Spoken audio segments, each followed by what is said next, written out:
The Peloponnesian War is a conflict that brings head to head the two major powers of Greece during the classical period, the city states of Sparta and Athens. The Peloponnesian War is important because of the consequences it has for Greece, but also because we know a lot about the conflict, and the conflict provides a model of what happens when two ideologies clash. And many of the things that we learn from this conflict are applicable to conflicts that happen later and even in modern times. A lot of what we know about the Peloponnesian conflict comes from a historian by the name of Thucydides. Thucydides wrote a book which is entitled History of the Peloponnesian War. He was actually a participant. He was one of the 10 strategoi, that is, one of the 10 generals elected every year to command the armies and fleets of Athens. He was involved in the initial uh, operations of the war, and he was accused of dereliction of duty, basically, that one of the missions to which he had been assigned became a defeat for Athens. So he was basically thrown out of his post. And that's probably a good thing because that allowed Thucydides to write his book. And what he produces is one of the greatest history accounts ever. The Peloponnesian War, the book, is filled with detail, but also it's full of analysis. The analytical elements of this book make it a necessity to analyze virtually every major conflict in history in terms of ideology, in terms of socio-economic and political issues. Thucydides is not the father of history, that's Herodotus, who wrote about the Persian Wars. However, Thucydides defines what is best about the historical profession in that he does not just tell you what happened, but he makes connections. He is able to uh, explain why things happen.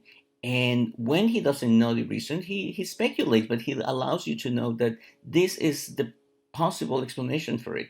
And he basically sets the model for analytical historical works. In order to understand the Peloponnesian War, we have to go back to the Persian invasions of Greece. Remember, in 490, Darius the First attacked Athens, and that resulted in the incredible victory at Marathon, where a small Athenian army of hoplites crushed the invading Persians. 10 years later, Darius the First's son Xerxes launched a massive invasion of Greece. This time, probably including about 300,000 men, along with a gigantic fleet to provide support and supplies. That invasion also ended in disaster for the Persians. The Battle of Thermopylae, while a victory technically for the Persians, was a moral defeat, and that's the battle about the 300 Spartans, of course. Later, at the Battle of Salamis, a significant portion of the Persian fleet was destroyed, and a year later, at the Battle of Plataea, the united infantry forces of Greece defeated the infantry of Persia. And that was it. The Persians had to return. But in the aftermath of this, the Greeks felt, and with reason, that there would be another invasion. First, it took 10 years from the first attack to the second. Number two, the Persian Empire was incredibly wealthy. It was vast and had resources beyond belief. So, even though this second invasion represented a serious defeat for the Persians, it was not beyond reason to think that they would prepare another invasion, perhaps even larger, because they had the means. So the Athenians came up with a proposal. The idea was to create a defensive league in which different members of the alliance would provide a certain number of triremes, remember the ships, and a certain number of soldiers for I would call it a multinational force, although there's no nations at that time, but it is a coalition force that would protect the Greek territories from another Persian invasion. A lot of people like the idea, but not the Spartans. The Spartans were not willing to commit to permanent alliances. Remember, they had kind of an isolationist policy because of their political culture. So they basically said, if the Persians attack again, we will fight, but we will do it when they're here. The attitude of the Athenians is, we don't know when they will attack, so we should be prepared. In any case, the Spartans do not join in. And this is the beginning of the problem, because now you have an alliance where one of the members, Athens, is extremely powerful and rich. And by the way, after the defeat of the Persians, Athenian economic power just grew tremendously. So you have an organization, the Delian League, where Athens basically dictates the policies to be followed. It's called the Delian League because the treasury was located on the island of Delos. But a few years after the league was formed, the treasury is moved from Delos to Athens. And this should have been the indication that this is no longer a league, but an instrument of Athenian imperialism. The Athenians claim that they're moving the treasure from Delos to Athens because it's better protected. A lot of the members of the alliance start to look at this as, maybe what we're doing every year is paying protection money. Because what the Athenians were saying is, if you're going to contribute only a few men or only a couple of triremes, maybe it's better if you pay us in cash and we use the money and we build the triremes, we man the triremes, we man the armies. You don't have to worry except pay us every year. Not a bad idea, but again, you become dependent on the Athenians. And it became very clear as time went by that the Athenians were now using the funds of the League to expand their own political interest. What you see in yellow in this map, those are the areas that the League eventually controlled. Some of these areas were actually liberated from Persian occupation, the ones on the right.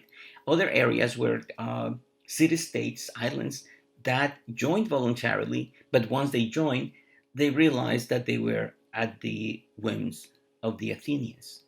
So the Delian League gradually became an Athenian empire. In response to this, the Spartans created their own league. Historians call it the Peloponnesian League. In those days, they were simply called Sparta and its allies. The Spartans, who had initially helped the Athenians, remember there would not be Athenian democracy with the support of the Spartans, who sent soldiers in 510 to BC to support Cleisthenes. The Spartans were very close with the Athenians during the second invasion of Greece. And even after that, the democratic leader of Athens, Cimon, had forged an alliance with the Spartans. However, at one point, the Spartans asked for assistance from Athens to put down a Helot revolt. And once the Athenians sent soldiers to help them, the Spartans said, thank you, but no thank you. It was a tremendous insult, right? You ask for help, and the moment that people travel, you tell them that you don't want them. And this changed the perception in Athens about Sparta. And there was a party I'm sorry, yes, it changed the perception of Sparta among the Athenians. So the Athenian politicians, who already had an ill disposition towards Sparta, used that insult on the part of the Spartans to begin to draw a policy that would lead to a confrontation with Sparta. So the Spartans start to realize that the expansion of the Delian League, it is that the expansion of the Delian League is an instrument of Athenian expansion and Athenian imperialism. And you can see that the pink areas constitute Sparta and the allies of Sparta. These are the city-states that consider that Athens is now a threat. During this period, the leader of Athens was a man by the name of Pericles. Pericles is one of the strategoi, that is, he's one of the elected generals 10 are elected every year. And remember, this is the only elected position in Athens and the only one that you can run for year after year. So uh, he comes from a very wealthy family, one of the old aristocratic families from Athens. And his policy is one that pursues the supremacy of Athens, and he's not apologetic about that. Timon was his competitor, but after the disaster of sending troops to help the Spartans and being insulted, Timon just fades away, and Pericles becomes the most prominent politician in Athens. Under Pericles, the Thetes are given the same status as the hoplites. Remember, the hoplites are the infantry warriors who pay for their own equipment to go into combat. And that meant that these were mostly wealthy and middle class Athenians. Who were the Thetes? The Thetes were Athenians, the poorest Athenians, the lowest economic and social class, and their military service was in the triremes. They were the oarsmen in these triremes. Under Pericles, service in the navy became the same as service in the land army, and therefore the Thetes gained the same political rights as everyone else. Athenian democracy becomes a true democracy only under Pericles, and even more than a true democracy, a popular democracy, because who are the majority? The Thetes, right? There are more poor people than rich and middle class people in Athens. The Thetes then become very, very active in government, because if you remember, in Athens, everyone serves in one capacity or other. You don't have a choice. You have to serve, and everyone is selected by a lottery. So this period is known as the Golden Age of Athens. It's for about 20 years when Pericles was the most influential person. He was not the ruler, remember, he was just one of 10 generals, but his influence on policy was tremendous. His influence upon the masses was tremendous, and that's what gave him power. And Pericles will pursue not only a policy of Athenian expansion, but increasingly a policy of confrontation with the Spartans. After the destruction of Athens during the Second Persian invasion in 480 BC, the Athenians rebuilt the city in great splendor. This is when the Parthenon is built, that magnificent symbol of Western civilization. But also keeping in mind that another work would happen, the Athenians built uh, not only the traditional walls around the city of Athens, but they built something called the Long Walls, which is basically an extension of the walls to the port of Piraeus.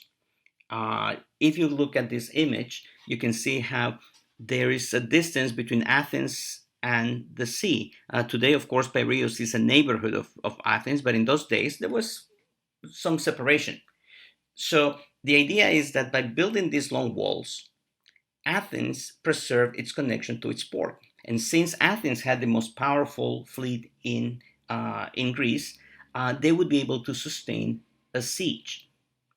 So when the war finally happened, the walls were uh, there to be part of a long term strategy, which means the Athenians would avoid the full engagement with Spartans in an infantry battle. Why? Because the Spartans were the best. Spartan infantry had no match. So the Athenians knew that fighting them in an open battle would be extremely difficult and perhaps a losing proposition. With the walls, the Athenians then would be able to launch operations in other parts of Greece with their navy, and very often against the allies of Sparta. The idea is to undermine Sparta by attacking their weak points. This is the policy pursued by Pericles, and when the war begins in the year 431 BC, it works. The first operations launched by the Spartans involved sending an army to Attica. Attica is the area around Athens, and basically trying to provoke an infantry battle with the Athenians. Of course, the Athenians, who are protected by the walls, refuse. So the Spartans camp and they wait. They sack villages around the area. They set fire to fields, and the Athenians are just watching. By the way, I forgot to mention that when the Spartans started to march on Athens, the whole population of Attica, that is, not only the people in the city, but the people in the fishing villages and in the mountains and in the fields, all of them were brought into Athens. Athens had enough supplies, had enough water, and because it has a free access to the sea, the whole population was secure. And that meant that the Spartans were simply roaming around empty territory, very angry, very frustrated because they went there for a fight, and the Athenians just wouldn't fight. The Athenians were fighting somewhere else. Their fleets were occupying strategic points around the Aegean and throughout Greece. So the first year of operations becomes quite frustrating for the Spartans, and the strategy of Pericles of using the walls for protection was fantastic. And this is the time when Pericles actually reads his funeral oration, that incredible document that uh, is not only inspiring, but it delineates what democracy is. But there's a big problem. The normal population of Athens is probably about 100,000 people. I'm talking about the city itself. They brought in at least 200,000 people more, the people who live in the small villages and the countryside, to be protected from the Spartans. So imagine what this did to the city. A city that is fit for 100,000 now has 300,000. There was enough food, but the conditions were very, very cramped. You can imagine. Just imagine, like, you live in an apartment with, 2 bedrooms and 1 bathroom, and all of a sudden your cousins and your uncles come to visit from another place, and it's 6 of them. And can you imagine the logistics of that? Right? There's more food, more people use the bathroom, right? And if someone gets the flu, then what happens? Everyone gets the flu. And unfortunately, this is what happens to Athens on a large scale. In the year 429, the plague hit Athens.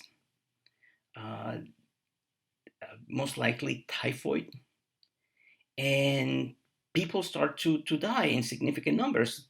Perhaps as many as 1/3 of the population of Athens perished as a result of this, including Pericles, the leader, because illness doesn't spare the poor, the rich, or the leaders, or the soldiers. Everyone is exposed, and this is a disaster, of course.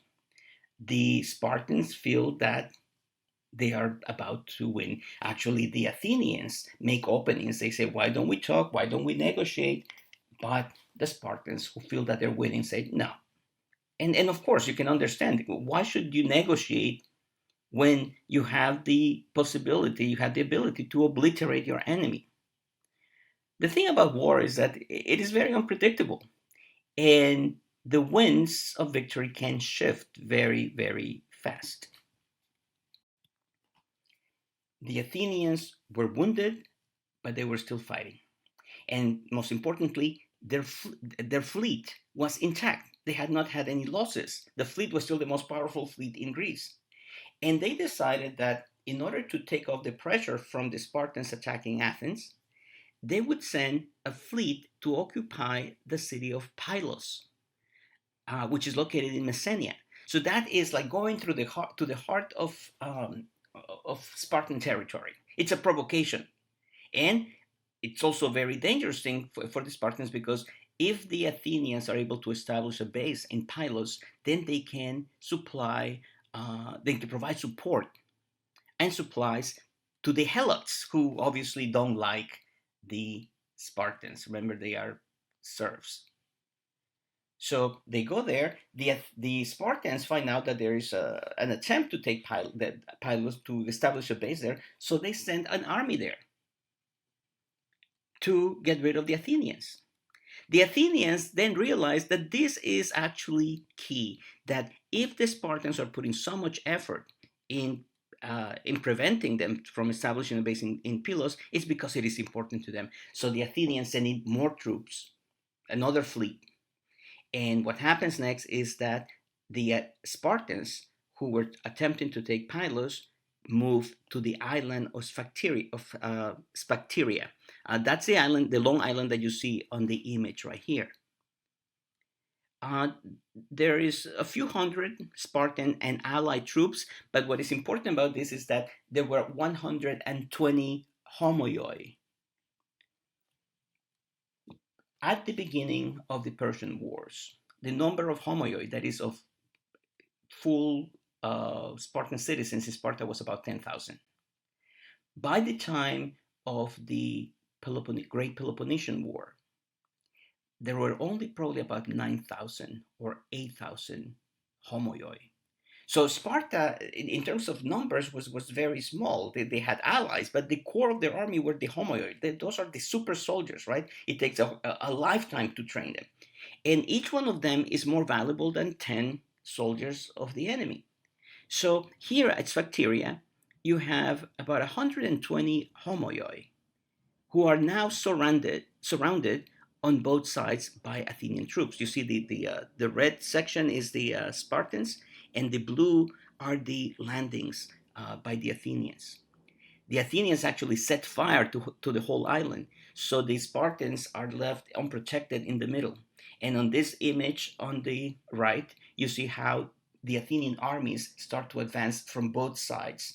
The Spartans build this, improvised wall, and it seems that this is going to be another Thermopylae, right? The 120 homoioi will die to the end, but no. Sparta cannot afford to lose 120 homoioi. They're too valuable. And the Spartans surrender. And this is something unbelievable, right? Because part of the success of Sparta was the myth of Sparta. They had built that myth of invincibility, and their most glorious moment in history was a defeat where 300 men died to protect Greece, and they caused thousands and thousands of casualties to the Persians.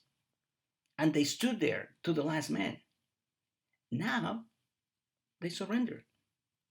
And this sends shockwaves throughout Greece. This is going to change the situation because now the Spartans want to negotiate. After the Battle of Sphacteria in 425 BC, the conflict continued, and actually the Spartans scored some significant victories. In particular, they captured the city of Amphipolis, very strategic city because it opened access to areas where there was silver and timber, which was essential for the Athenians. The Battle of Amphipolis also, one of the consequences is that Thucydides, the general, the Athenian general, was blamed for the defeat, and that forced him into retirement. And he became a great historian, even though he was perhaps not the best general. Uh, the war continues back and forth. And it seems that both countries have enough resources to continue the conflict. Sparta still has the most powerful army, land army in Greece. Athens still has the most powerful fleet in Greece. And that creates a disparity that allows the conflict to continue. In 421 BC, they finally decide to sign a peace treaty.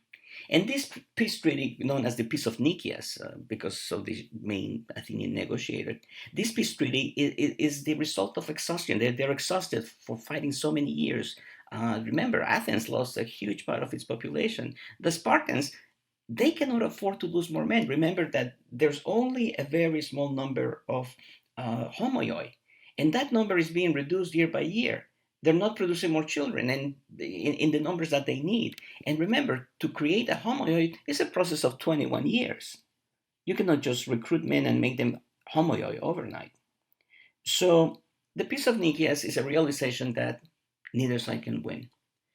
It is supposed to last 50 years, but it would be naive to think that they actually had in mind. The Peace of Nikias is more like let's take a break. Let's prepare for the next round. And that's what they do. The Peace of Nikias basically delineates two areas, the area of Athenian influence and the area of Spartan influence, along with some neutral spots. It is not a permanent peace because within these areas, there's a lot of political activity. There are many city states that are aligned either with Sparta or Athens, but those alliances may shift depending on their own local interests. So everyone knows that the war will start again one day. In the meantime, they make sure that they still conduct military operations that do not violate the treaty. So while the Peace of Nicaea is in place, there are still military operations taking place, but not between Sparta and Athens. It is done within the confines that the treaty allows. One of the more interesting episodes during this period is a situation that took place involving an individual called Alcibiades. He was an Athenian young man who came from a very, very wealthy old family. He was raised in the household of Pericles. He was part of the circle that involved the philosopher Socrates, and he was one of the generals in the Athenian army. In 415 BC, he came up with a plan that seemed kind of crazy at the beginning, but very soon started to gather force. The basic plan was to send an expeditionary force against the city of Syracuse, which was located on the island of Sicily.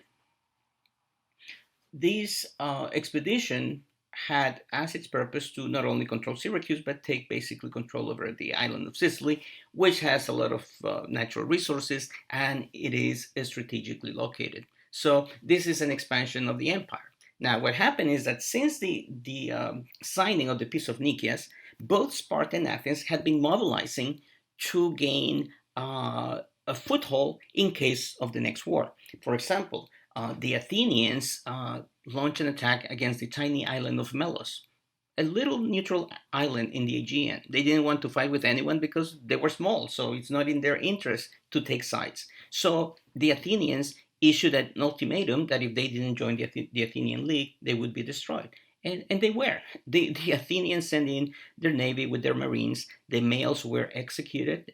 And by that I mean 13 and above, all males executed, women and children, they were forced into slavery, and the island was resettled with Athenian colonies and became a naval base for Athens. Uh, Around that time, there was also a battle called the Battle of Mantinea, where a coalition of cities in the Peloponnesus tried to revolt against the Spartans, and the Spartans won the battle. It's a very significant battle because as the Spartan army became surrounded, the officers told them to hold the line, as it was traditional in the Greek phalanx. The soldiers became kind of desperate, and their officers within the ranks said, "We're not going to hold the line. We're going to launch an attack." And it was that desperate attack that allowed the Spartans to win the Battle of Mantinea.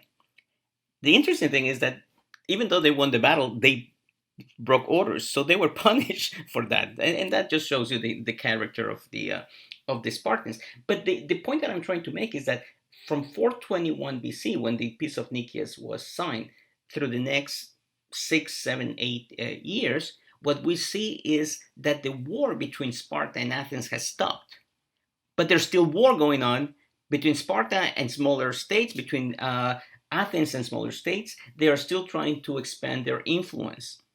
And Alcibiades sees the conquest of Sicily as an opportunity to be ready when the war with Athens begins again. So he speaks in the assembly. Nicias is still alive, so he is against this. Nicias says that this is it doesn't make sense to put so much at risk. And Nicias basically says, I will support it only if it's big enough to ensure victory. And he's saying that as a kind of a bluff. But the assembly takes, they say, okay, fine. So they voted to put together a force of 15,000, that's 15,000 soldiers, carried by a fleet of 200 vessels. Now, each vessel has, 200 oarsmen and crew? 200 times 200, that's 40,000 men. So basically, this would involve not only Athenians, but basically all the triremes from allied cities. It's a huge enterprise. If you win, It's a tremendous victory. If you lose, it is a devastating defeat. Nonetheless, Alcibiades got his way, and off he goes as the commander of the expedition. As they land in Sicily, the enemies of Alcibiades